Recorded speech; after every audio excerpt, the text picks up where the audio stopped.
నమస్కారం గురుజీ. హరే కృష్ణ. నమస్కారం అండి. బాగున్నారా? బాగున్నాను ప్రభుజీ, మీరు ఎలా ఉన్నారు? బాగున్నా అండి. చాలా సంతోషంగా ఉంది ప్రభుజీ మీతో ఇలా కలవటం, మీతో మాట్లాడటం. ప్రభుజీ, కృష్ణతత్వం అంటుంటారు. అసలు కృష్ణతత్వం అంటే ఏంటి ప్రభుజీ? మీరు ప్రేమ గురించి విన్నారా? వినే ఉంటారు. విన్నాం. ప్రేమ పరిపూర్ణమైన ప్రేమతత్వమే కృష్ణతత్వం అంటే. ఓకే. అయినా మూర్తీభవించిన ప్రేమ స్వరూపం, మూర్తీభవించిన ఆనంద స్వరూపం. భగవంతుడి గురించి మన శాస్త్రములలో సత్ చిత్ ఆనంద స్వరూపము అని భగవంతుడి గురించి అంటారనమాట. ఇప్పుడు చూడండి, కృష్ణుడి లీలలు ఎటువంటిది అని అంటే, ఎవ్వరు ఆయనని ఏ విధంగా ఆశ్రయించినా సరే ఆయనని అట్రాక్ట్ చేసేస్తారనమాట. ఆకర్షణ మనకి మన మన గ్రావిటీ అని అంటారు. మన భూమికి ఉంటుంది గ్రావిటేషన్ ఎనర్జీ. అది ఏం చేస్తుంది అని అంటే, పైకి ఏదైతే ఉంటుందో దాన్ని కిందికి లాగేస్తుంది అనమాట గ్రావిటీ వల్ల. కానీ కృష్ణుడు ఎలాంటి వాడంటే, ఎంత కింద పడిపోయిన వాడైనా సరే పైకి లాగేస్తూ ఉంటాడు. అది ఆయన దగ్గర ఉండే శక్తి అనమాట. ఆయన యొక్క లీలల చేత, ఆయన యొక్క చేష్టితముల చేత, ఆయన యొక్క అద్భుతమైన తత్వం చేత అందరి మనసుని కూడా ఆకర్షించే వ్యక్తి కృష్ణుడు. అయితే ఇప్పుడు చూడండి, చిన్నపిల్లల్ని బాలలీలలు చేసి ఆకర్షించారు. అటు చిన్నపిల్లవాడుగా ఉన్నప్పుడు గోపికలందరినీ కూడా ఆయన ఆశ్రయించారు. దాని తర్వాత పెద్దగా అయ్యాడనుకోండి, మిగతా వాళ్ళందరూ తన యొక్క ఫ్రెండ్స్, తర్వాత ఇంకా యంగ్ గోపీస్ అందరూ కూడా కృష్ణుడిని ఆశ్రయించగలిగారనమాట. దాని తర్వాత కంసాదులందరూ కూడా కోపంతో అయినా సరే నిరంతరం కృష్ణుడి గురించే ఆలోచిస్తూ ఉండేవారు, కృష్ణుడితో గురించే ఆలోచిస్తూ ఉండేవారు. మిగతా భక్తులు, నారదాది భక్తులందరూ కూడా ప్రేమతో కృష్ణుడిని ఆశ్రయించారు. అర్జునుడు లాంటి వాళ్ళు ఫ్రెండ్షిప్తో కృష్ణుడిని ఆశ్రయించారు. కాబట్టి ఏ విధంగా చూసినా సరే అందరినీ కూడా తన యొక్క మ్యాజిక్లో పెట్టేసేవాడు అనమాట కృష్ణుడు అని అంటే.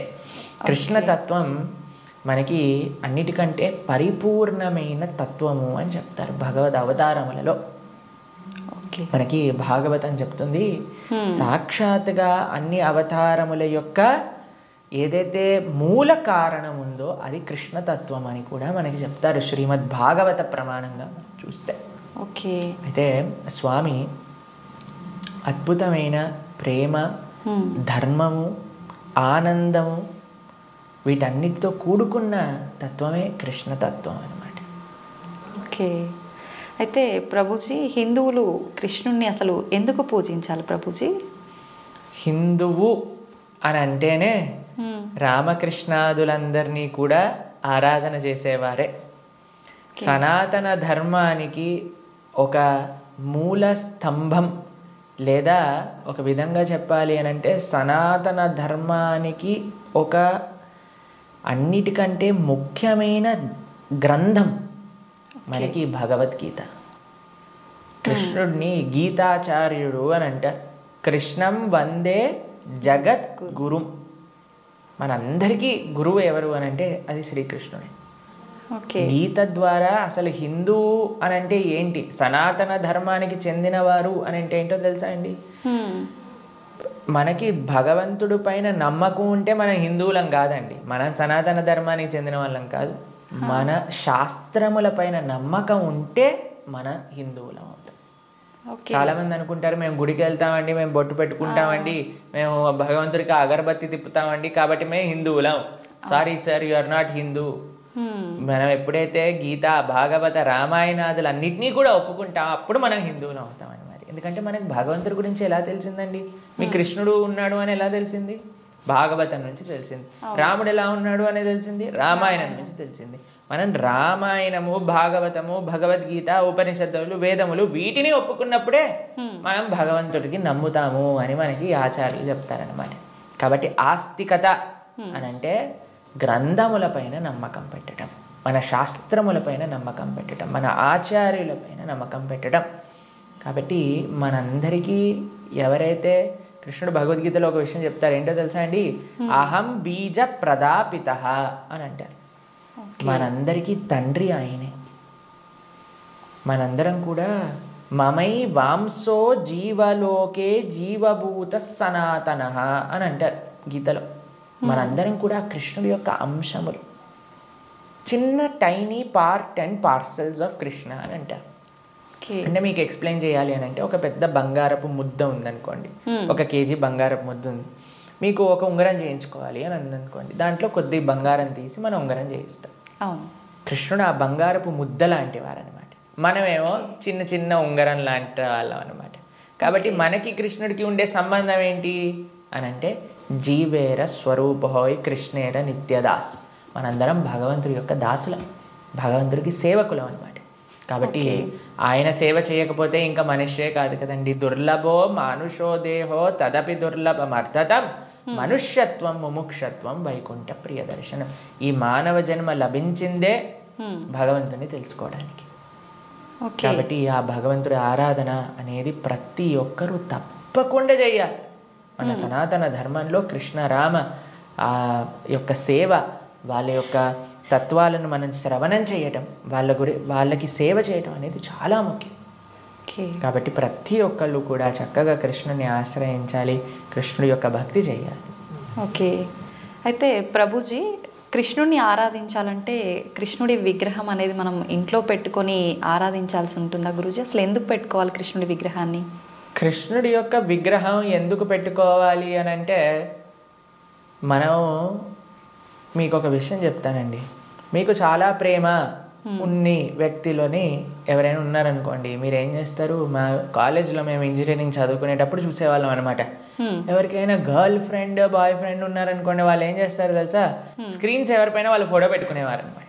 అదే అడుగుని, అరే వీళ్ళెవరు అంటే, వీళ్ళు నా గర్ల్ ఫ్రెండ్, వీళ్ళ బాయ్ ఫ్రెండ్ అని చెప్తూ ఉండేవారు. తర్వాత మేము ఎప్పుడైనా వాళ్ళకి రూమ్కి వెళ్ళాం అనుకోండి, రూమ్లో కూడా వాళ్ళ ఫోటోలు ఉండేవి. దాని తర్వాత ఎక్కడ పర్సులో చూసాను, పర్సులో కూడా వాళ్ళ ఫోటో ఉండేది. మనం ఎవరినైతే ప్రేమిస్తామో వాళ్ళ యొక్క చిహ్నాలతో మన అందరినీ నింపేసుకుంటూ ఉంటాం కదండి. అవును ప్రభుజీ. కాబట్టి మనం భగవంతుడిని ప్రేమిస్తున్నాము అన్నప్పుడు భగవంతుడి యొక్క అవే మన దగ్గర ఉండాలన్నమాట. ఇప్పుడు చూడండి, మేము స్వామి ఆరాధకులం. మా స్క్రీన్ సేవర్లో చూడండి, మీకు కృష్ణుడు కనిపిస్తాడు, పార్థసారథి. ఇక్కడ లోపల తీసిన మా ఆచార్యులు కనిపిస్తారు. కాబట్టి ఎక్కడ ఉన్నా సరే కృష్ణుడితో మనం నింపేసుకుంటాం అనమాట.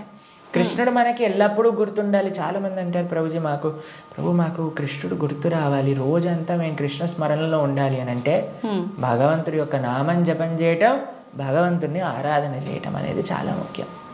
ఓకే. కాబట్టి ప్రతి ఒక్కళ్ళు చాలామంది భయపడిపోతూ ఉంటారు, ప్రభుజీ ఇంట్లో విగ్రహం పెడితే ఆయనకి 3 పూట్ల నైవేద్యం పెట్టాలా అని అంటే, మరి స్వామి మనకి తినడానికి తిండి ఇచ్చింది, మీకు శరీరం ఇచ్చింది, పీల్చడానికి గాలి ఇచ్చింది, చూడడానికి కన్నులు ఇచ్చింది, శక్తిని ఇచ్చింది, మనసునిచ్చిందేమో ఆయనకు పెట్టడానికి మనకి పెద్ద బాధ. ఆయన నుంచి అన్ని వాడుకోవడానికి అయితే అప్పుడేం అడగట్లేదు, ప్రభుజీ మేము ఇంత వాడేసుకుంటున్నాం కృష్ణుడి దగ్గర నుంచి అని ఎవరు అడగాల్సిన అవసరం లేదు. కానీ కృష్ణుడికి ఇచ్చేటప్పుడు మాత్రం 3 పూటలా పెట్టాలా అండి నైవేద్యము అని అడుగుతారు.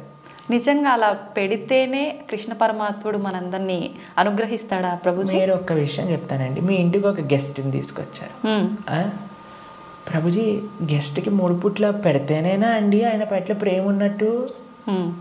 ఆయన ఉపవాసం ఉంటే నాకేముందండి, ఆయన వచ్చి అక్కడ ఉన్నాడు, ఆయనంతా ఆయన ఉంటాడు, ఆయనకి ఏదైనా ఆకలేస్తూ వండుకొని తినమనండి అని అంటారండి గెస్ట్ని ఎవరినైనా? లేదు ప్రభుజీ. రాగానే మీరు ఇప్పుడు నేను రాగానే నన్ను టీ తాగుతారా కాఫీ తాగుతారా అని అడిగారా? అవును ప్రభుజీ. మరి అడగకుండా పర్వాలేదులే ఈయన వచ్చాడు కదా, ఈయన ఇష్టం ఉన్నట్టు ఈయనని కూర్చొని ఈయననే మైక్ సెట్టింగ్ చేసుకొని ఈయననే షూటింగ్ చేసుకొని వెళ్ళిపోని ఇవ్వండి అంటారా? లేదు ప్రభుజీ. కాబట్టి మనం ప్రేమతో భగవంతుని పిలిచినప్పుడు, భగవంతుడు వచ్చినప్పుడు ఆయనకి సేవ చేసే బాధ్యత కదండి మనకి. అవును. ఆయనకేం కావాలని కాదు, కానీ మనకు ఆయన పట్ల ఉండే ప్రేమను వ్యక్త చేసుకోవడానికి మనం సేవ చేసుకోవాలి. ఇప్పుడు ఆయనకి రావాల్సిన అవసరం ఏముందండి? మీరు ఇందాక అన్నారు, ప్రభుజీ మీరు వచ్చినందుకు చాలా సంతోషమైంది అని. కాబట్టి మనలాంటి ఏదో చిన్న వ్యక్తి ఒకళ్ళ దగ్గరికి వెళ్తేనే మనం సంతోషపడుతున్నామే, అఖిలాండ కోటి బ్రహ్మాండ నాయకుడు మన ఇంటికి వచ్చాడు ఒక విగ్రహ రూపంలో మన సేవ స్వీకరించడానికి అని అంటే ఎంత ఆనందంతో మనం స్వామిని స్వీకరించాలి చెప్పండి, ఎంత విశేషంగా స్వామిని ప్రేమించాలి చెప్పండి. అవును ప్రభుజీ. మన ఇంట్లో భగవంతుడు అంటే ఒక వ్యక్తి, ఆయన మన దగ్గరికి వచ్చారు, మనం పిలిచి నమ్మకంతో వస్తే అక్కడ ఉంటాడు. కృష్ణ అనగానే స్వామి అక్కడ ఉన్నారు. ఇప్పుడు మనం ఏం చేస్తాం, భగవంతుడి యొక్క పూజ అంటే పెద్ద ఏదో వీళ్ళు అనుకుంటారు ఒక ఎక్స్ట్రా బాధ్యత మా తలపైన వేసేస్తారని. కాదండి, ఈజీ. ఇప్పుడు నేను వచ్చాక మీరేమన్నారు, రండి కూర్చోండి, నీళ్లు తాగుతారా, ఏదన్నా తీసుకుంటారా, అవును. అంతే భగవంతుడి ఆరాధన. హ్మ్. స్వామి వచ్చావా, తర్వాత కూర్చోబెట్టడం, ఆసనం సమర్పణ చేయటం, తర్వాత అర్ఘ్య పాద్య ఆచమనీయాదులు ఇవ్వటం. తర్వాత మీరు ఇంటికి గెస్ట్ వచ్చారనుకోండి, అయ్యా వాష్రూమ్ యూస్ చేస్తారా, స్నానం చేసి రండి, ఫ్రెష్ అప్ అవ్వండి అంటారు కదా, స్వామికి స్నానం చేయించటం. దాని తర్వాత ఏం చేస్తారు, చక్కగా వస్త్రాలు ఇస్తారు, టవల్ ఇస్తారు, చూసుకోవడానికి వస్త్రాలు వేస్తారు. అయ్యా హాయిగా కూర్చోండి, మీకు భోజనం తయారు చేసి వచ్చాం, చక్కగా రండి, టిఫిన్ చేయండి, భోజనం చేయండి అని చెప్తాం. భగవంతుడికి నైవేద్యం పెట్టడం, అంతే పూజ అంటే. దీంట్లో కంగారు పడిపోయి అయ్యా మా ఇంట్లో కృష్ణుని తెచ్చుకుంటే మేము ఏమేం చెయ్యాలి, మా సమయం అంతా పోతుందా. ఎంత చేశామని కృష్ణుడు చూడడు, ప్రేమతో చేశామా లేదా. పత్రం పుష్పం ఫలం తోయం యోమే భక్తా ప్రయచ్చతి. భక్తితో కానీ మనం పెడితే అది స్వామి తప్పకుండా స్వీకరిస్తారు. కానీ పెట్టాలి. చాలామంది విగ్రహాన్ని తెచ్చుకొని పూజ చేయాలన్నమాట. అలా ఉండకూడదు. మనం స్వామిని తెచ్చుకున్నప్పుడు మంచిగా ఆరాధన చేయాలి, ప్రేమతో పూజ చేయాలి. మా భక్తుల ఇంట్లలో మేము చూస్తామండి, ఎంత సుందరమైన శ్రీ విగ్రహాలంటే. ఫర్ ఎగ్జాంపుల్ మీకు ఒక విషయం చెప్తాను. మేము ఆదిలాబాద్ వెళ్తాం అప్పుడప్పుడు. అక్కడ గిరివారి ప్రభు లక్ష్మీలీల మాతాజీ అని డివోటీస్ వాళ్ళ ఇంట్లో విగ్రహాలు ఉన్నాయి. వాళ్ళు ఎంత బాగా చేస్తారు, ప్రొద్దున పూట లేవంగానే స్వామికి చక్కగా వాళ్ళు ఉయ్యాల్లో పడుకోబెడతారనమాట రాత్రిపూట. అయితే పడుకునే ముందు ఏం చేస్తారో తెలుసా అండి, వాళ్ళు చక్కగా కాళ్ళు ఒత్తుతారు స్వామికి. కాళ్ళు ఒత్తి చేతులకి మాలిష్ చేసి తర్వాత పడుకోబెడతారు. అన్ని అలంకరణలు తీసేసి నైట్ డ్రెస్ వేసినట్టుగా పడుకోబెడతారు. పడుకొని ఇప్పుడు చలికాలం అనుకోండి, ఒక చక్కటి రజాయి షాల్ కూడా కలిపి పెడతారనమాట. ప్రొద్దున పూట లేస్తారు. లేపాక చిన్నపిల్లవాడిని ఎలా మనం కూర్చోబెట్టి ఆయనను రెడీ చేసి ఎలా అయితే చేస్తామో అలా కూర్చోబెట్టి స్వామికి అలంకరణ చేసి, పిల్లలందరూ వాళ్ళ ఇంట్లో 3 పిల్లలు ఉన్నారనమాట. 3 పిల్లలు వచ్చి భగవంతుడికి ఆరతి చేస్తారు. అమ్మ నాన్న అందరూ ఇంటిల్లిపాది భగవంతుడి యొక్క సేవ చేసుకుంటారు. మీకు ఒక విషయం చెప్తా, a family that praise together stays together. మనం అన్నీ చేస్తామండి. ఇంటిల్లిపాది అందరిని తీసుకొని సినిమాకి వెళ్ళొచ్చు, ఇంటిల్లిపాది అందరిని తీసుకొని హోటల్కి వెళ్ళొచ్చు, ఇంటిల్లిపాది అందరిని తీసుకొని పార్క్కి వెళ్ళొచ్చు. అయినా సరే మాకు ఫోన్ చేసి చెప్తున్నాం, ప్రభుజీ మా ఇంట్లో ఎవరు మమ్మల్ని అండర్స్టాండ్, పిల్లలు మాటినట్లేదు ప్రభుజీ, ఈయన గారు మాటినట్లేదు ప్రభుజీ, ఆవిడ మాటినట్లేదు ప్రభుజీ, తలనొప్పి వస్తుంది ప్రభుజీ. నేనంటే అమ్మ మీరు సినిమాకి తీసుకెళ్తున్నారు, సీరియల్ చూపిస్తున్నారు, పార్క్కి తీసుకెళ్తున్నారు, రెస్టారెంట్కి తీసుకెళ్తున్నారు, ఎప్పుడైనా మీరు నలుగురు కలిసి ఒకటేసారి భగవంతుడికి పూజ చేశారా? నలుగురు కలిసి నియమంగా ప్రతి వారం మేము గుడికి వెళ్తామండి, ప్రతి వారం మేము గోసేవ చేయడానికి వెళ్తామండి అని ఎవరైనా చేస్తున్నారా అంటే, లేదండి మా ఆయన గారు గుడికి రాదండి, నేను ఒక్కనే వెళ్తానండి, మా ఆవిడ గారు పూజ చేయరండి, నేను ఒక్కనే పూజ చేస్తానండి, మా పిల్లలు ఆడుకోవడానికి వెళ్తారు. ఏవైతే చేయకూడదో అన్ని నలుగురు కలిసి చేస్తున్నారు, ఏదైతే పని చేయాలో కలిసి చేయట్లేదు కదా. మేము అన్నాం వాళ్ళకి, ఒక నెల రోజులు కలిసి మీరు ఆలయానికి వెళ్ళండి, నెల రోజులు కలిసి గోశాలకు వెళ్ళి గోసేవ చేయండి, ఒక నెల రోజులు కలిసి ఒక 5 నిమిషాలైనా సరే భగవంతుడు ముందు ప్రార్థన చేయండి అంటే, నెల రోజుల తర్వాత మాకు ఫోన్ చేశారు. ఫోన్ చేసి ప్రభుజీ ఇప్పుడు మేము ఇంతకు ముందు కంటే చాలా ప్రశాంతంగా ఉన్నాం, ఇంతకు ముందు కంటే చాలా మార్పు మా జీవితాల్లో వచ్చింది. కాబట్టి మేమన్నా ఇలానే చేస్తూ ఉండండి, ఇంకా శాంతి మీ ఇంట్లో పెరుగుతుంది. కాబట్టి మనకు ఒక కామన్ పాయింట్ కావాలి. ఆ కామన్ పాయింట్ మంచి సెంటర్ అయి ఉండాలి. అది భగవంతుడు. భగవంతుని కేంద్రంగా పెట్టుకుంటే, ఇప్పుడు మన ఇంటికి కేంద్రం ఏంటండి, డైరెక్ట్గా ఇంట్లో నుంచి రాగానే ఫస్ట్ మహావిశ్వరూప దర్శనం, పెద్ద LCD స్క్రీన్ టీవీ కనిపిస్తుంది మనకి. అవును ప్రభుజీ. కాబట్టి టీవీ మనకి కేంద్రం అయిపోయింది. టీవీలో ఏం చూపిస్తారండి, ఆ చెత్త ఈ చెత్త తప్ప ఏం అవసరమైన విషయాలు ఏం చూపించరు, ఇలాంటి ప్రోగ్రాములు విషయం పక్కన పెడితే. కాబట్టి మనిషికి ఏది మంచిదో అది మనకి కేంద్రంగా ఉండాలి. ఇప్పుడు దురదృష్టవశాత్తు టీవీలు కేంద్రం అయిపోయాయి ఇంటికి. ఎంత పెద్ద టీవీ ఉంటే అంత గొప్ప స్టేటస్ నీది అని చెప్పుకునే వాళ్ళు కూడా తయారైపోయారు. మేము ఒక భక్తుల ఇంటికి వెళ్ళాం. జనరల్గా భక్తుల ఇంట్లలో టీవీలు చూడం మేము ఎప్పుడు కూడా. వాళ్ళు టీవీలు తీసేసి ఎక్కడైతే టీవీ ఉండాలో అక్కడ ఆలయం ఉంటుంది. మా ఇంట్లో కూడా టీవీ ఉండదండి. మా ఇంట్లో హాల్లోకి వెళ్తే ఫస్ట్ కనిపించేది మీకు మా పూజా గది, మా ఆరాధన మూర్తులు అన్నీ కూడా కనిపిస్తూ ఉంటాయి అన్నమాట. డెలిబరేట్లీ మేము అసలు టీవీ పెట్టలేదు హాల్లో, ఎందుకంటే అందరికీ కేంద్రం భగవంతుడు ఉండాలి అట్లీస్ట్ అని. కాబట్టి భక్తుల ఇంట్లలో ఎక్కడైతే టీవీ మెయిన్ ప్రదేశం ఉంటుందో అక్కడ తప్పకుండా పూజ రూమ్ ఉంటుంది. కానీ ఈ భక్తుడి ఇంట్లో మాత్రం పెద్ద టీవీ ఉందన్నమాట. అయితే నేను అడిగి ఆశ్చర్యపోయాను, అదే టీవీ ఏముంది ప్రభుజీ ఒకసారి వెనకాల చూడండి అనగానే ఏం వైర్ లేవు, ఉత్తి టీవీ అలా పెట్టి ఉంటారనమాట. అయితే నేను అన్నట్టు ఏమైంది, ఎందుకు అలా పెట్టారు అంటే, ప్రభుజీ అందరు అంటున్నారు టీవీ ఒక స్టేటస్ సింబల్ అయిపోయింది. మీ ఇంట్లో టీవీ లేదా, మీ ఇంట్లో టీవీ లేదా, మీ ఇంట్లో టీవీ లేదా అన్నందుకు వాళ్ళ కోసం అని పెట్టేశాను ప్రభు, కానీ వైర్లు పెట్టలేదు, ఉత్తి టీవీ పెట్టానని చెప్పారన్నమాట. Okay, super Prabhuji. కాబట్టి ఇప్పుడు చూడండి, మన జీవితంలో దేన్ని మనం చూస్తూ ఉంటే, దేన్ని మనం వింటూ ఉంటే, దేని గురించి మనం మాట్లాడుకుంటూ ఉంటే, దేని గురించి మనం తలుస్తూ ఉంటే అలా మన మనసు అయిపోతుంది. ఓకే, మీరు చెడు విషయాలు వింటూ, చెడు కార్యక్రమాలు చూస్తూ, అనవసరమైన అక్కర్లేని గొడవలు, మన ఇల్లు ఎంత ప్రశాంతంగా ఉన్న సీరియల్లో మనం గొడవలు చూస్తూ ఉంటే ఆ గొడవలు మన ఇంట్లోకి కూడా వస్తాయి ఒక రోజున. ఎందుకంటే అదే కదండి మన మనసులో దింపేది, అదే కదా మన మనసులో అంత నాటుకుపోయేది.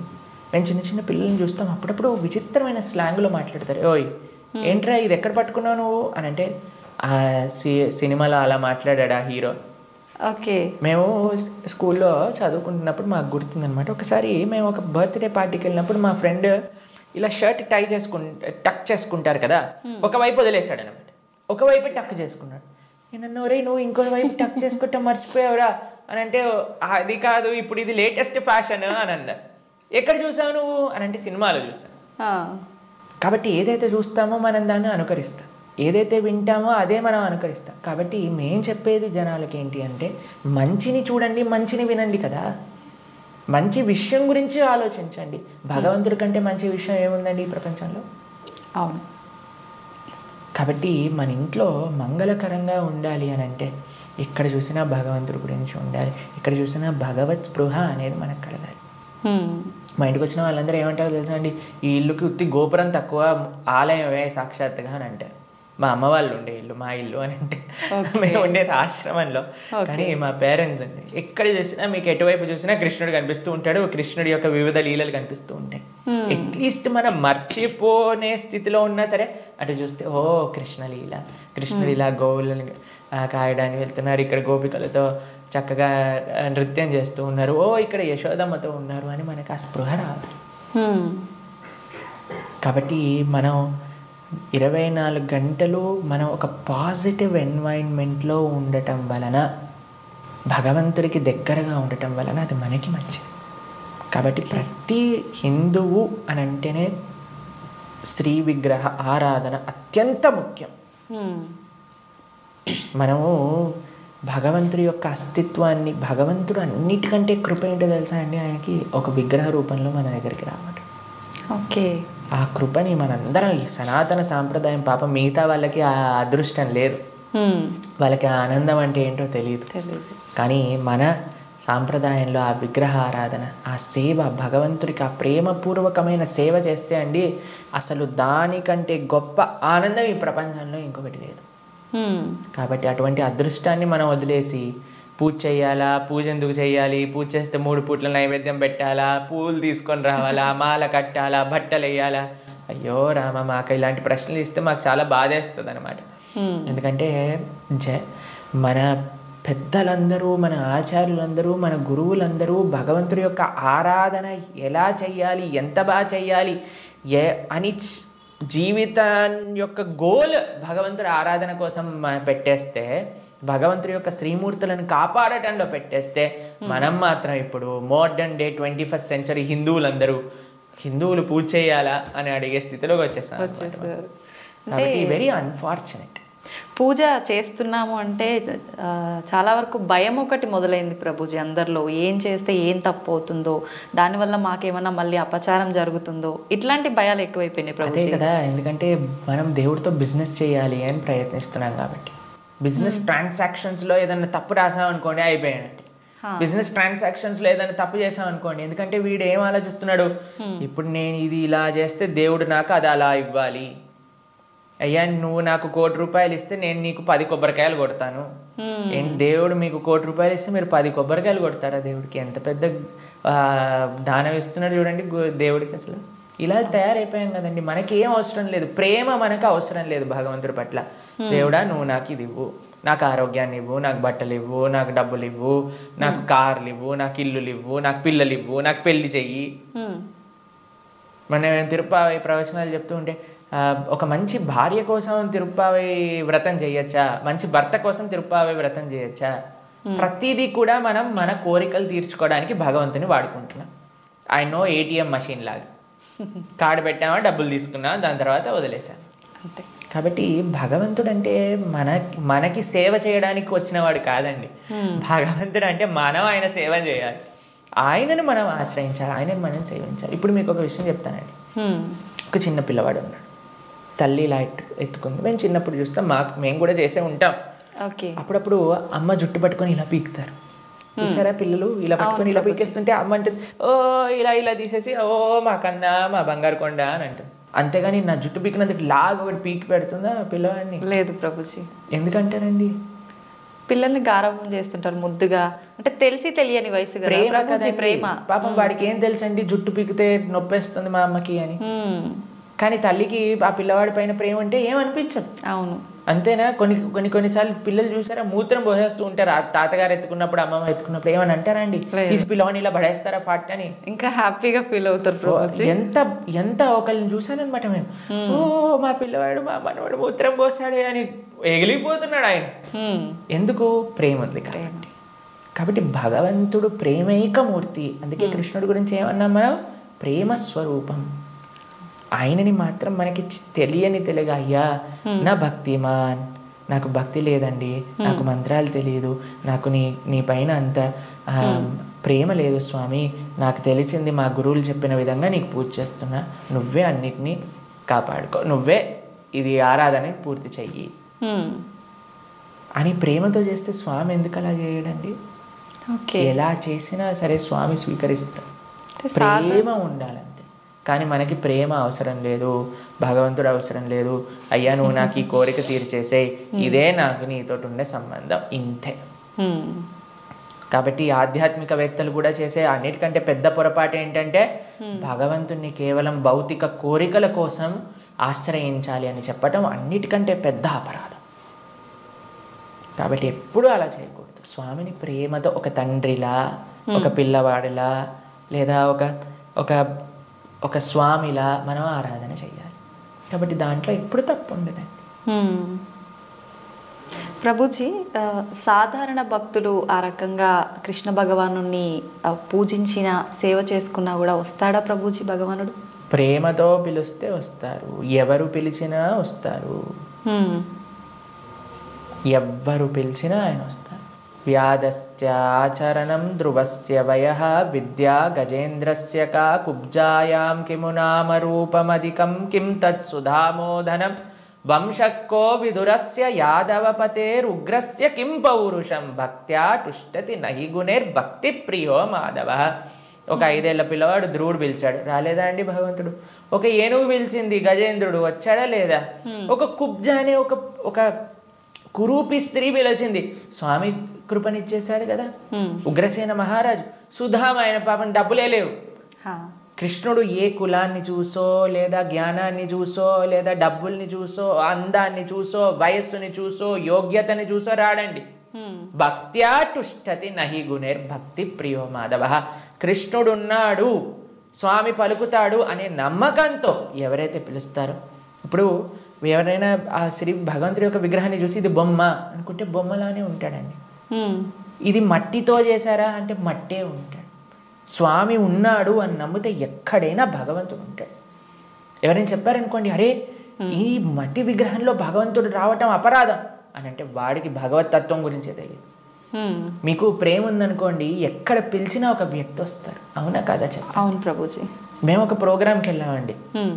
అయితే వాళ్ళు అన్నారు, ప్రభుజీ మా ఈ చిన్న ప్రోగ్రామ్కి వస్తారని మేము అనుకోలేదు ప్రభుజీ, కానీ పిలవంగానే మీరు వచ్చారు.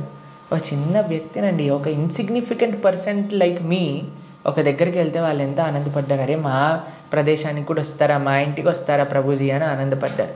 అదే ప్రేమతో పిలిస్తే భగవంతుడు రాడు ఈ వస్తువులోకి అని చెప్తే అసలు భగవంతుడు ప్రేమ ఉన్నట్టేనా?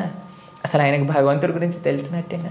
కాబట్టి ఎవరైతే విగ్రహారాధన దూషిస్తారో most unfortunate and most ignorant people in the entire creation. మా స్వామికి మనం అంటే ప్రేమ, మనందరం అంటే ప్రేమ, కాబట్టి మనం ఎక్కడికి పిలిచినా ఆయన వస్తారు. కాబట్టి ఆ ప్రేమ ఎవరు పిలుస్తారు అని కాదండి, ఎవ్వరు పిలిచినా సరే ప్రేమతో నమ్మకంతో కృష్ణుడు ఉన్నాడు ద్రౌపదీదేవి పిలిచినప్పుడు రాలేదా అండి? ఏమైనా చూసుకున్నాడు ఆయన? యోగ్యతలు ఏం చూసుకోలేదే. ఎవ్వరు పిలిచినా ఆయన వస్తారనమాట. ఆయన రెడీగా ఉంటారు. ఆయన ఇలా ఉంటాడు, రెడీ టు జంప్ అన్నట్టుగా. ఎవరు పిలుస్తారు, ఎవరి దగ్గరికి వెళ్ళాలి అని. కానీ మనం ఏం చేస్తామండి, మన సంరక్షణ మనం చూస్తాం. అయ్యా నేను ఎలా నన్ను కాపాడుకోవాలి అని చూసుకుంటాం. కాబట్టి ఆయన హ్యాపీగా అక్కడ ఉంటారు. అయ్యా నాదేం బాధ్యత కాదు స్వామి, నీదే తండ్రి అని మనం చేతులు ఎత్తేసాం అనుకోండి, ఆయన మనల్ని కాపాడు. ఓకే ప్రభుజీ, కృష్ణ భగవానుని అవతార పరిసమాప్తి ఎలా జరిగింది ప్రభుజీ? భగవంతుడి యొక్క, మీరు అడిగినట్టుగా కరెక్ట్ విషయం అడిగారు. అవతార పరిసమాప్తి ఇలా చెప్పాలి కృష్ణుడిని సంబోధించినప్పుడు, లేదా రాముడిని. ఏ భగవంతుడి యొక్క అవతారమైనా సరే భగవంతుడికి పుట్టుక ఉండదండి. జన్మ కర్మచమే దివ్యం. భగవంతుడు ఏం చెప్పారు? ఆయనది దివ్యమైన జన్మ. దాన్ని మనం అవతారము అని అంటే. ఇప్పుడు మీరు ఎప్పుడైనా చెప్తారా, రోజు ప్రొద్దున పూట సూర్యుడు పుడతాడు, సాయంత్రం పూట చనిపోతాడు అని అంటారా? లేదు. ఏమంటాం మనం? సూర్యుడు ఉదయించాడు, అస్తమించాడు, అంతేనా? అవును ప్రభుజీ. భగవంతుడు కూడా ఉదయిస్తాడు, భగవంతుడు కూడా అస్తమిస్తాడు. సూర్యుడు అస్తమిస్తాడు అంటే పోయినట్టేనా? ఇంకా ఆయన నీకు కనిపించట్లేదు, కానీ ఇంకెక్కడ ఉన్నట్టే కదా. అవును. ఇప్పుడు మనకి ఇండియాలో సూర్యాస్తమయం అయిపోయింది అంటే ఇంకో దేశంలో సూర్యోదయం అవుతున్నట్టు కదా. కాబట్టి భగవంతుడు ఎప్పుడూ ఎల్లప్పుడూ కూడా ఆయనకి మరణము అనేది ఉండదు, జన్మ అనేది ఉండదు. ఆయన మన పైన కృపతో అవతారాన్ని స్వీకరిస్తారనమాట. ఓకే, మీకు ఒక విషయం చెప్తాను. కొంతమందికి మెమరీ లాస్ పేషెంట్స్ ఉంటారు. మెమరీ లాస్ పేషెంట్స్ దగ్గరికి ఏం చేస్తారంటే అండి, వాళ్ళకి ఇంతకు ముందు ఉండే మెమరీస్ని చూపిస్తారనమాట. వాళ్ళ పిల్లల్ని, లేదా వాళ్ళు చిన్నప్పుడు తీసిన ఫొటోస్ని, వాళ్ళు ఉన్న ఊర్లని, అవన్నీ ఇలా చూపిస్తూ ఉంటారనమాట.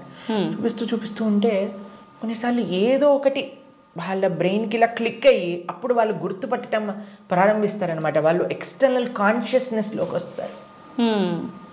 భగవంతుడి యొక్క అవతారం ఎందుకోసము అని అంటే, మనందరం ఈ సంసార సాగరంలో పడి కొట్టుకుపోతున్నాము.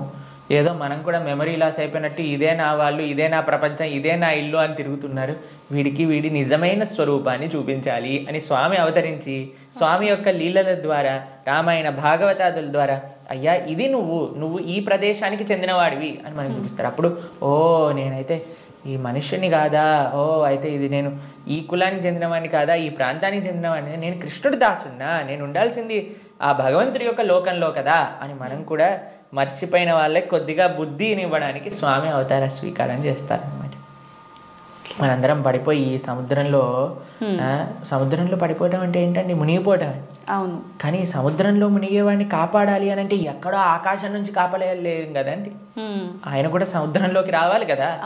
అలా భగవంతుడు కూడా ఈ ప్రపంచంలో దిగి మనల్ని పట్టుకొని బయటికి తీసుకురావడానికి ఆయన యొక్క అవతారాన్ని స్వీకరిస్తారు.